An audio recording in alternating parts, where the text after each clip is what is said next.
नमस्कार दोस्तों, मैं राजीव, आप देख रहे हैं उतना न्यूज विद्यापति। जी हाँ दोस्तों, आप लोगों को बता दें कि मैं अभी समस्तीपुर जिला के विद्यापति धाम में आए हुए हैं। जैसा कि आप देख सकते हैं, यही विद्यापति धाम मंदिर है जो कि पूरे बिहार ही नहीं, पूरे भारत ही नहीं, पूरे विश्व में जो है विख्यात मंदिर है। आप लोग जानते ही होंगे कि सावन महीना तो तीसरे सवारी हो चुके हैं। अगर आप लोग नहीं आए हैं तो एक बार विद्यापति धाम मंदिर जरूर आए। और आप लोगों को बता दें, इस विद्यापति मंदिर उगना महादेव का रहस्य जानकर आप लोगों को हैरान हो जाओगे कि आखिर विद्यापति धाम भगवान का संगम भूमि है जी। माँ गंगा भी यहाँ आई है जी विद्यापति जी के लिए जी। और यहाँ आज के दिन में कम से कम 1,00,000-2 लाख आदमी जो है यहाँ से जलाभिषेक कर रहे हैं। अभी तक 1,00,000 से 2,00,000 जलाभिषेक कर चुके हैं जी। और यहाँ जो है भोलेनाथ का असीम कृपा है जी। जो यहाँ इतने भक्त आते हैं जी। यहाँ मनोकामना भूमि है जी। जो भी मन इच्छा मांग करके यहाँ आता है उसका मनोकामना पूर्ण होता है, मनोकामना लिंग भी है जी जी। और यहाँ भक्त और भगवान का अंकुर है जी। अंकुर ऐसा नहीं है जो कहीं पर मूर्ति लाए या शिवलिंग लाए उसको प्राण प्रतिष्ठा दे करके और उस पर जलाभिषेक किया जाता, पूजा प्रतिष्ठा किया जाता है। ये अंकुर है महादेव जी जी। भक्त और भगवान कवि कोकिल विद्यापति धाम। ये पहले राजा शिव सिंह के दरबार में राज कवि थे जी। उनके राज कवि होने के बाद जब राजा शिव सिंह वो उनको एक तिलक, ये समय में तिलक बादशाह थे दिल्ली का महाराजा, उसको जो राजा शिव सिंह को ले गए बंदी बना करके। उस समय में विद्यापति जी जब वहाँ गए तो उनसे पूछा गया कि क्या है, तो बोले कि जो ऐसा है जो हमारे राजा शिव सिंह को रिहा कराने के लिए आप हैं तो मैं राज कवि हूँ। उस समय में 19 कवि ने राज कवि थे जी। जब वहाँ पे उनको जांचा गया, पड़ताला गया तो ये क्या है, तो उनसे रात में पूछा गया जब अभी 12 बजे रात में यमुना नदी के किनारे क्या हो रहा है, तो वो बताए एक स्त्री स्नान कर रही है जी। वो धूप तो चल गया, देखा तो उसको सत्य आकर के बोला जो सत्य सही बात है जी। उसके बाद विद्यापति जी को एक काठ के बक्सा में बैठा करके जी जी। और कुआं में लटकाया गया सिकर के सहारे जी। वहाँ जब लटकाया गया तो और उसके ऊपर नृत्य कराया गया जी। तो पूछा गया जब विद्यापति जी से विद्यापति बोलिए ऊपर क्या हो रहा है, जी। तो वो उसका वर्णन करके बतलाए जी। तब जो उनको सच्चाई मालूम हुआ तो उनको निकाल करके पूछा गया जो आप बोलिए आपको क्या चाहिए, तो बोले हमको राजा शिव सिंह को रिहाई चाहिए जी। उस समय में राजा शिव सिंह को रिहाई हुआ। उसके बाद राजा शिव सिंह अपने दरबार दरभंगा में आए मैथिली में और वहाँ एक राजसभा बुलाया गया जिसमें विद्यापति जी को भूमि दान दिया गया जी। इनके ही बल से इनके ही प्रताप से हम अभी जिंदा यहाँ आए हैं जी। नहीं तो कारागार में क्या होता नहीं होता उसको भगवान तो उनको 20 ग्राम दान पत्र पर दिया गया। अच्छा। अभी भी कहा गया है कि 100 हल नित बहे और फिर भी विस्की पर ले रहे जी। विस्की जो है 100 हल बहता है और विस्की ऊंचाई पर का मतलब इतना बड़ा भूमि दान उनको दिया गया। लास्ट में जब शंकर भगवान उगना महादेव इनके पास आए बालक रूप में आए उगना नाम बदल के तो विद्यापति जी पूछे कि अच्छा, शंकर भगवान आए थे बालक के रूप में उगना।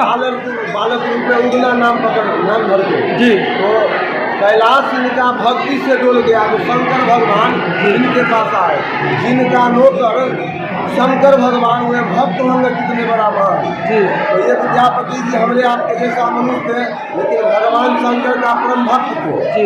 ये जब आए शंकर भगवान इनके पास बालक रूप उगना और बच्चा के रूप में जी। बोले कि जो हमको आप चाकरी 2 कर में रखिए।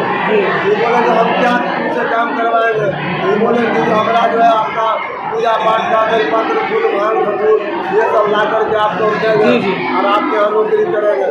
तो उनको रख लिए ऐसा ही कुछ दिन चलता रहा। चलते एक देर दिल्ली में सुखाड़ पड़ गया बारिश नहीं हो रहा था त्राहिमाम। उस समय में वहाँ का बादशाह जो था कुल्लक वो विद्यापति जी को ताम्रपत्र भेजे और बहुत ऋषि महात्मा को बंदी बना दिया गया ये है बारिश अपने भक्ति भाव से करवाओ, हमें तो बंदी बना लेना। उनको भी एक ताम्र का पुस्तक भेजा गया जी। आप यहाँ आइए और यहाँ आकर के अपने भक्ति भाव से बारिश करवाइए, नहीं तो आपको भी बंदी बना लिया जाएगा। जी। विद्यापति की बहुत चिंता करते गुरुजन महादेव को बोले आप इतना बड़ा भगवान का भक्त है और वहाँ बारिश नहीं होगा, चलिए बारिश होगा। जी। दोनों चल दिए और वहाँ गए तो विद्यापति जी वहाँ पर गए तो इनको पहले कलाकार दिखाया गया दिल्ली का। जी। दिखाने के बाद उनको दिखा करके फिर बैठाया गया, ये बैठे तो ये एक भजन वहाँ पर गाए, कखन हरावा दुख मोर भोलेनाथ, कखन हरावा दुख मोर, दुखा ही जन्म ले लूँ दुखा ही गमावली, सुख सपन नहीं भोले भोलेनाथ, कखन हरावा दुख मोर। ये जो भजन गाए विद्यापति जी, इतना न दिल्ली में बारिश होने लगा तो दुखपुरी से सब आके कहने लगा महाराज इंद्रपुरी डूब रहा है, मंगलपुरी डूब रहा है, मतलब पूरा इमाम पूरा। तो विद्यापति जी को कहा गया कि विद्यापति जी आप शांत हो जाइए, अब शांति। तो विद्यापति जब शांत हुए तो पूछे उनसे कि क्या चाहिए आपको, बोलिए इलाज में। वो बोले कि जिसे भी साधु संत को आपने कैद किया है उसको रिहा कर दीजिए, हो गया। उसके बाद वहाँ से चले तो उस समय में निर्जल वन था, निर्जल वन जहाँ सुखाव पड़ा हुआ था और उस समय चैत बरसात का मौसम था। उस समय बारिश में पानी का बहुत कमी था। रास्ते में चलते चलते पहले का यात्रा था जो या तो घोड़ा हो या तो बैलगाड़ी हो, नहीं तो पैदल यात्रा हो। उस समय की बात है तो उस समय में विद्यापति जी को प्यास लगा निर्जल वन में, तो विद्यापति जी का है हे उगन हमको पानी पिलाओ, हमें तो हम प्यास से मर जाएंगे। तो उगन महादेव जो है जो एक पहला जन्म था मेरे ऊपर कर्ज है, इस जन्म में हम इनके यहाँ चाकरी नौकरी करते हैं, इस जन्म में नौकर के रहते हुए अगर मालिक मर जाए तो इस जन्म का पाप हम कुछ जन्म में सधाएंगे। इसलिए वो बोले कि आप अस्थिर से बैठिए, हम देख रहे हैं इधर उधर क्या है, तो पानी मिलेगा कहीं तो हम लाएंगे।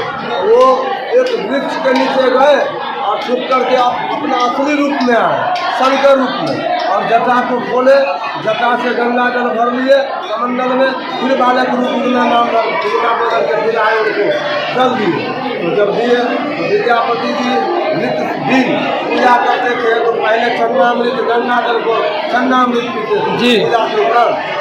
उसके बाद वो गंगा जल पिए तो उनको पता चल गया ये तो साधारण जल नहीं है, ये गंगा जल है। तो वो तो उस दिन समय पूछ बैठे ये साधारण जल है, निर्जल वन में साधारण जल मिल नहीं रहा है, ये गंगा जल कहाँ से आ गया।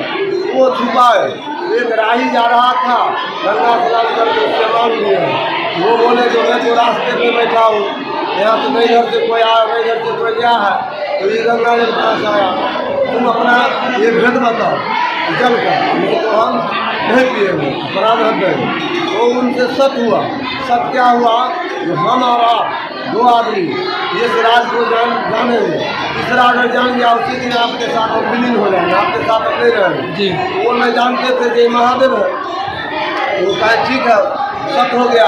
सत होने के बाद भगवान असली रूप में आ गए और शंकर के रूप में, शंकर रूप में आए तो विद्यापति जी पैर पकड़ के रोने लगे, महादेव तीनों लोग का स्वामी आप मेरे यहाँ चाकरी कर रहे हैं, मेरा सूखा बर्तन मेरा आग्रह भाव है। वो भगवान फिर आए अलग रूप में, शंकर भगवान उधर महादेव के रूप में, और उसके बाद उसको पूछे जैसा है विद्यापति जी, मतलब ध्यान रहे जो ये राज हमरे आपके बीच में रहना चाहिए, तीसरा को नहीं। जब तक हमरे आपके बीच में है तो हम आपके साथ हैं, तीसरा जान जाएगा फिर आपके पास हम नहीं है। उसके बाद जो है उनको लेकर के चले गए संयोगवश विद्यापति जी के घर में एक पूजा पाठ थी, पूजा पाठ था, उसमें विद्यापति जी इधर महादेव लकड़ी चीर रहे थे। विद्यापति जी को ध्यान पड़ा कि महादेव लकड़ी चीर रहे हैं हम यहाँ पर हैं। विद्यापति जी उनको बोले कि आप देखिए हम खुद चीर देते हैं। तो विद्यापति जी उधर महादेव को बैठा दिए और लकड़ी चीरने लगे। उसी पर उनका पत्नी का ध्यान पड़ा, जो पर बैठा हुआ है और मालिक जो है लकड़ी चीर रहा है। वो एक चूल्हा से लकड़ निकाले और मारने के लिए दौड़े, मारने के लिए दौड़े। विद्यापति जी को ध्यान पड़ गया, वो बोल दिए मुझसे उनको निकल गया, कहा ये तो साक्षात महादेव है, इन पर ऐसा प्रभाव दिया। तब जा करके विद्यापति जी उधर महादेव विलीन हो गए। विलीन होने के बाद विद्यापति जी का मठ चला गया, वो पागल हो गए, मतलब पागल जैसा हो गए। और उसके बाद उधर से आए। अब कार्तिक मास में अवध त्रयोदशी के दिन गंगा मास का वैसी महत्व होता है जी। तो वहाँ विस्फी से गंगा मास के लिए विद्यापति जी को ढोला पर लाया गया। जब यहाँ पर आए तो उस समय में ये पूरा जंगल था, ऐसा नहीं था। इस समय में उस जगह का नाम बालागछ वृंदावन बालागछ के नाम से इसको जाना जाता था। और जंगल था, तो जंगल में गाय भैंस सब चलता था। और उस समय में केवटा नरेश भेषधारी चौड़ी का जमींदारी सावन का तीसरे सोमवारी है। श्रद्धालु लोग अभी तक जलाभिषेक कितने किए हों? अभी तक तो लाखों लोग कर चुके हैं जलाभिषेक। और अभी से लेकर के 9 बजे रात तक 9 बजे रात तक जलाभिषेक 9 बजे रात तक जब श्रृंगार पूजा महादेव का होगा और ये पटबंध होगा तब तक जो है जलाभिषेक चलता रहे। श्रद्धालु लोग जो है कहाँ से आते हैं? बहुत दूर दूर से आए हैं श्रद्धालु लोग। इधर आपका पूरा Vaishali district, Samastipur district, Begusarai district, Khagaria district और इधर दरभंगा, यहाँ से दूर दूर से जो श्रद्धालु लोग आए उनके लिए विद्यापति धाम समिति की तरफ से क्या सब व्यवस्थाएं की गई? सारे व्यवस्था है, डॉक्टर मेडिकल का व्यवस्था है और जितने भी श्रद्धालु का कोई दिक्कत वहाँ ऑफिस लगा हुआ है, सारा चीज़ का व्यवस्था है। यहाँ कोई तरह का तकलीफ नहीं है। जिनको जो तकलीफ है जाके कार्यालय में बताते हैं, यहाँ हमको ये तकलीफ है, जिनको तकलीफ तुरंत दूर किया जाता है। यहाँ पे दूर दूर से श्रद्धालु लोग जाते हैं बच्चे के लिए क्या सब खेल तमाशे की व्यवस्था भी है? सारा चीज़ का व्यवस्था है। बगल में स्टेशन के सामने में झूला लगा हुआ है, सारा चीज़ है और गाड़ी पार्किंग भी है और स्टैंड भी है। मतलब श्रद्धालु के ऊपर पूरा ध्यान दिया गया है। जब कहीं कोई यहाँ पे भी प्रशासन का भी अच्छी तरीके पर जो है व्यवस्था की है। प्रशासन का पूरा व्यवस्था, कोई भी श्रद्धालु को कोई किसी प्रकार की दिक्कतें तो सामना नहीं, श्रद्धालु को किसी प्रकार का तकलीफ नहीं है। और जो भी श्रद्धालु बार अनाउंस किया जाता है जी, किसी भी भक्तजन को अगर कोई तरह का तकलीफ हो कृपया कार्यालय में आकर के मिले। अगर कोई आदमी बिछड़ जाता है या किसी का सामान खो जाता है या किसी का जाकर के कार्यालय में मिलेंगे, उनको तुरंत व्यवस्था किया जाए। आपका नाम क्या हुआ? मेरा नाम विपिन बाबा, विद्यापति धाम।